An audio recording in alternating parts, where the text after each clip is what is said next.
저희가 재밌는 포인트로 삼성, 애플, 그리고 BYD, 테슬라 이런 관계를 말씀드렸는데 이거 진짜 재밌어요. 보시면 애플이 하이엔드를 많이 가져가고 자기의 팬이 있고, 삼성은 양을 좀 늘려서 이렇게 어느 정도 중가 정도를 가져갔던 이런 거랑, BYD가 뭐 양을 좀 많이 가져가는데 사실 고가 라인은 또 테슬라가 가져가, 이런 구도도 좀 비슷하고요. 거기다 심지어 삼성이 핸드폰 메이커이면서 또 반도체나 디스플레이를 또 애플에 납품하잖아요. 근데 BYD는 전기차 메이커이면서 배터리를 만들어서 또 테슬라에 납품해요. 이게 굉장히 구도가 비슷합니다. BYD와 테슬라의 관계를 뭐 삼성이나 애플 간의 관계 뭐 이런 걸로 치환해서 보면은 좀 이해가 쉬울 것 같습니다.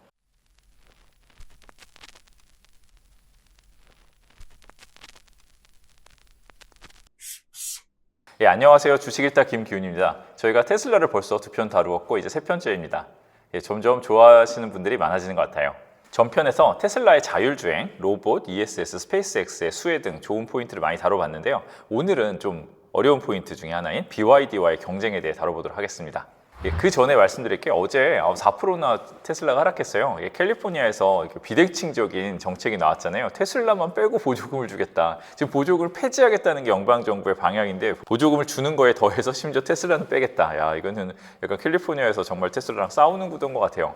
그래서 주가가 계속 오르고 있다가 어제 한번 떨어졌습니다. 그렇지만 저희는 이게 뭐 큰 문제는 아니라고 생각해요. 뭐 이게 미국 전역으로 갈 문제도 아니고, 물론 캘리포니아가 큰 주긴 하지만 원래 사이가 좀 나빴고, 그러니까 뭔가 반대하는 액션이 나올 수 있다. 사실 막 테슬라가 뭐 공장도 캘리포니아에서 막 텍사스로 옮기고 그랬잖아요. 그래서 약간 사이가 원래 안 좋은 상황이었고, 뭔가 반대하는 입장이 나올 거라고 생각은 했었고, 저희가 그래서 막 테슬라 많이 올랐을 때 변동성 워낙 큰 회사다, 빅테크 중에 변동성이 제일 크다, 막 이런 거 말씀드렸는데, 어제가 뭐 테슬라의 변동성을 오랜만에 또 봤던 계기인 것 같습니다. 그렇지만 전체적인 저희가 보는 투자 포인트가 전기차를 한 대 더 판다가 아니잖아요. 뭐 AI나 이제 자율주행, 그리고 뭐 로봇으로 스페이스X로 가는 그림이기 때문에 이 그림을 전혀 훼손시켜줄 스토리가 아니라서 그렇게 크게 와닿는 부분은 아닌 것 같습니다. 오히려 테슬라의 경쟁 구도에 대해서 좀 더 보면서 이게 장기적인 위협이 될 것인가, 이거를 봐야 될 것 같습니다. 현재 가장 강력한 경쟁자로 보이는 회사는 미국의 뭐 GM 포드나 뭐 우리나라 자동차 회사나 뭐 유럽의 명차들이 많잖아요. 그렇지만 그들이 전기차에 약해요. 사실 더 큰, 그리고 실제로 의미 있는 사이즈를 만든 회사는 BYD입니다. BYD의 전기차는 물론 테슬라가 거의 다 BEV고 BYD에는 PHEV까지 들어가 있고 좀 범위가 넓은 전기차여서 그게 다 똑같지는 않지만, 그리고 물론 굉장히 저가 모델도 많고요. 그렇지만 이걸 어쨌든 대수로 보면은 BYD의 대수가 굉장히 많고, 뭐 매출액도 상당히 많이 올랐습니다. 그래서 큰 경쟁자, 수량에 있어서는 큰 경쟁자입니다. 저희가 전편에서 테슬라의 가치를 모건 스탠리에서 이렇게 분할한 거에 대해서 좀 말씀드렸잖아요. 그런데 $500다 그러면은 그 중에 $104만 전기차 가치였어요. 오히려 로보택시나 AI나 이런 가치가 훨씬 컸잖아요. 그 이유 중에 그 모건 스탠리에서도 언급한 것이 BYD예요. BYD를 말하면서 이 전기차의 양적 성장을 테슬라가 무한히 하기에는 중국을, 특히 가장 큰 중국에서 강한 경쟁자인 BYD가 있다. 그렇기 때문에 이 전기차 가치, 양적인 자동차의 가치는 그렇게 높게 줄 수가 없다. 100불만 주자. 이렇게 얘기했습니다. BYD를 거기서 높게 본 이유는 이 대규모의 생산, 그렇죠? 가격 경쟁력, 이런 거죠. 중국의 특성이기도 하고, 실제로 BYD는 중국 내에서도 다른 업체보다 현격히 많은 대수를 생산하면서 가격 경쟁력을 이미 확보한 상태예요. 왜냐면 많은 미국의 자동차나 많은 기존 자동차 회사들이 전기차만 이렇게 발라서 보면은 이익이 안 나는 경우가 많아요. 그런데 BYD는 전기차 부문만 해도 영업이익이 충분히 나는 상황, 그렇기 때문에 규모의 경제를 이뤘다, 이렇게 말할 수 있습니다. 그리고 BYD는 사실 배터리 회사기도 하잖아요. 중국에 가장 유명한 CATL이 있지만 CATL이 1등이라면 2등은 BYD입니다. BYD도 LFP 배터리 특히 잘하고요. 그래서 전기차에서 원가 비중이 굉장히 높은 게 배터리잖아요. 그 배터리를 내재화하고 있기 때문에 이 가격 경쟁력, 이런 부분에 있어서는 특히 배터리 가격이 인상되는 구간이다. 지금은 아니지만 그렇다면은 더 이제 경쟁력을 갖는 그런 회사가 될 수 있는 강력한 경쟁자입니다. 숫자를 좀 한번 볼까요? BYD가 뭐 10월에만 월간 전기차 50만 대 돌파했어요. 이것이 전년 대비 무려 67% 성장한 수치, 월간 MOM으로도 20% 성장한 수치입니다. 물론 이 BYD의 50만 대는 테슬라랑 그대로 비교하면 안 돼요. 왜냐면 BYD는 PHEV까지 포함한 숫자예요. PHEV가 오히려 31만 대로 더 많고요. 진짜 저희가 생각한 전기차 BEV는 19만 대입니다. 중고가 비중을 BYD에서 발라서 알려줘요. 그게 3%입니다. BYD에도 멋있는 모델도 있어요. 저희가 봐도 이거 괜찮네 하는 싶은 모델들이 있는데, 그런 모델들은 3%. 그리고 테슬라는 사실 대부분 어떻게 보면 고가 수준의 차들이라 볼 수 있잖아요. 그런데 이 테슬라의 고가 전기차 경쟁력과는 사실 많이 다르다. 그러니까 97%는 아직 고가 전기차가 아니다. 이런 상황이고요. 그럼 이렇게 보면은 저희가 애플과 삼성전자의 구도를 좀 볼 수 있을 것 같아요. 애플이 핸드폰 시장에서 양쪽으로 다 가져가냐 아니잖아요. 핸드폰 대수는 글로벌이 굉장히 많은데 그중에 애플은 딱 위에 이만큼만 가져갑니다. 그리고 이게 그렇게 커지지도 않아요. 사실 비슷한 양을 항상 가져갑니다. 그 외에는 안드로이드랑 중국에서 상당한 비중을 많이 가져가죠. 이들끼리 경쟁을 하고 사실 애플은 애플 안에서 애플끼리 경쟁을 하지 않나요? 그러니까 테슬라가 테슬라의 세그먼트가 있는 거죠. 근데 이 밑에 이제 안드로이드 삼성폰 같은 이제 BYD부터 해가지고 중국의 뭐 리오토부터 뭐 그다음에 유럽 회사, 한국 회사 전부 다 전기차 경쟁을 한다 이렇게 볼 수 있을 것 같아요. 이렇게 보면은 사실 돈이 가장 많이 되는 부분이면서 가장 중요한 세그먼트는 테슬라가 가져가기 때문에 테슬라의 수량 성장을 좀 방해할지 모르지만 애플 같은 이런 포지셔닝을 한 거다 이렇게 보고 있어서 좋은 부분을 가져갔다. 테슬라가 가장 좋은 부분을 가져갔다 이렇게 보고 있습니다. BYD가 이렇게 YOY로 성장을 많이 했는데도요 해외 성장은 별로 없었어요. 확실히 미국의 견제가 이제 먹히는 부분이 있고요. 유럽도 계속 중국과 관세 문제를 계속해서 하고 있고 그래서 좀 큰 시장들에서 좀 아무래도 좀 눌려 있는 부분이 있어요. 그런데 뭐 동남아시아나 중남미나 이런 부분에서는 BYD가 잘하고 있는 건 맞습니다. 그런데 테슬라를 보시면 저희가 테슬라의 국가별 표를 보여드릴 텐데 이 국가별 표를 보시면 사실 그 중남미나 동남아는 테슬라에게도 큰 시장이 아니에요. 여기서 BYD가 잘하는 건 맞지만 이게 테슬라를 크게 위협하는 그런 시장은 아니다. 그 글로벌하게 전기차가 사실 수량으로 막 잘 되고 있는 상황은 아닌데 왜 중국만 너무 잘 올라가고 있잖아요. 중국만 왜 그럴까? 물론 정책적인 부분이 있고요. 중국은 우리가 전기차 얘기할 때 항상 말하는 단어 캐즘 얘기잖아요.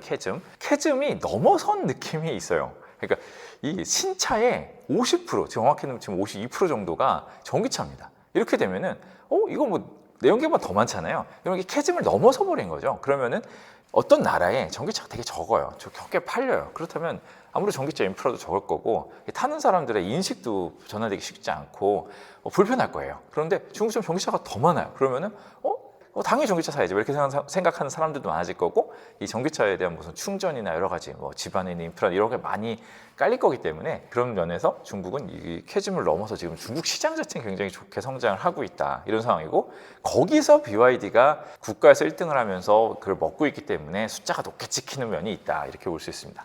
뭐 숫자를 말씀드리면 중국은 전기차 생산이 146만 대, 판매가 143만 대 이런 중에 신차의 52.9%가 전기차입니다. 그래서 중국 내수에서 전기차 캐즘을 넘어서다 보니까 BYD가 가격 경쟁력을 갖게 된 거예요.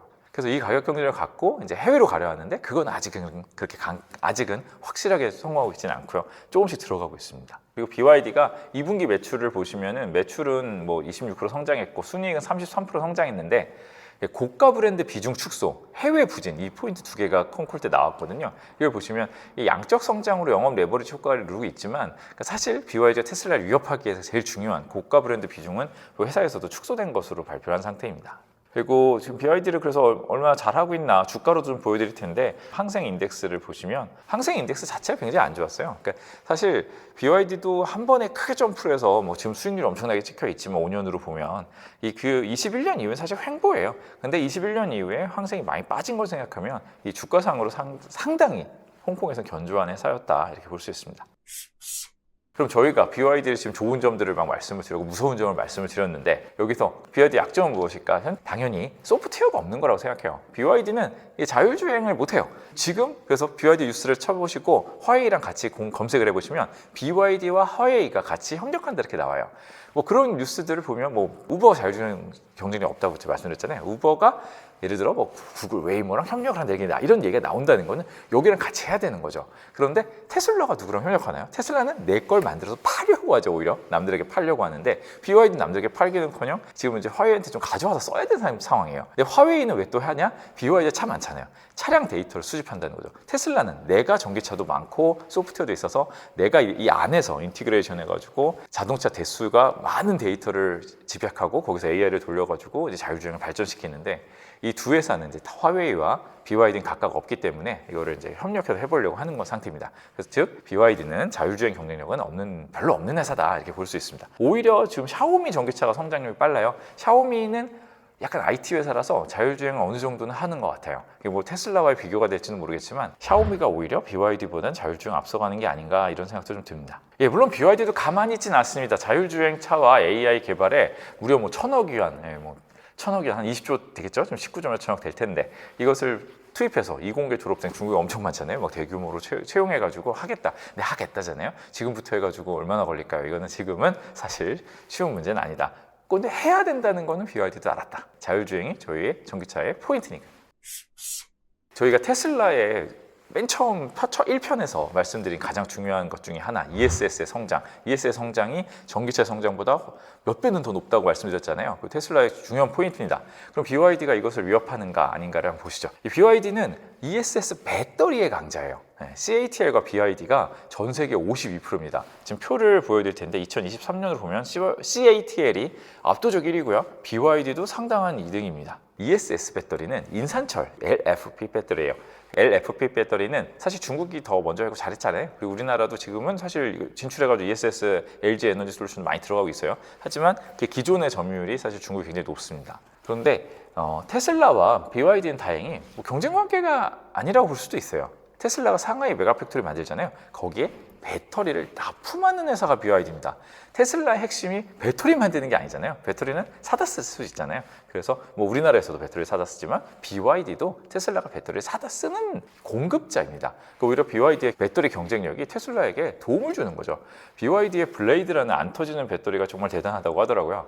뭐 저도 우리나라에 BYD 차가 들어오면 이걸 볼 수 있나요? 네, 아직 지금은 못 봤는데 이 블레이드 배터리 같은 경우는 이 BYD의 최신 기술로 만든 잘 나온 배터리라고 합니다. 그래서 이런 배터리를 오히려 테슬라에게는 공급하는 입장이다 이렇게 보고 있고요. 저희가 재밌는 포인트로 삼성, 애플 그리고 BYD, 테슬라 이런 관계를 말씀드렸는데 이거 진짜 재밌어요. 보시면 애플이 하이엔드를 많이 가져가고 자기의 팬이 있고 삼성은 양을 좀 늘려서 이렇게 어느 정도 중가 정도를 가져갔던 이런 거랑 BYD가 뭐 양을 좀 많이 가져가는데 사실 고가 라인은 또 테슬라가 가져가 이런 구도도 좀 비슷하고요. 그리고 테슬라는 테슬라의 팬들이 산다 이런 것도 있고 BYD는 뭐 가격을 보는 분들이 좀 더 산다 이런 부분이 일단 있는 것도 좀 굉장히 비슷한데 거기다 심지어 삼성이 핸드폰 메이커이면서 또 반도체나 디스플레이를 또 애플에 납품하잖아요. 근데 BYD는 전기차 메이커이면서 배터리를 만들어서 또 테슬라에 납품해요. 이게 굉장히 구도가 비슷합니다. 그래서 저희가 앞으로 이해할 때 BYD와 테슬라의 관계를 뭐 삼성이나 기타 안드로이드 폰 업체와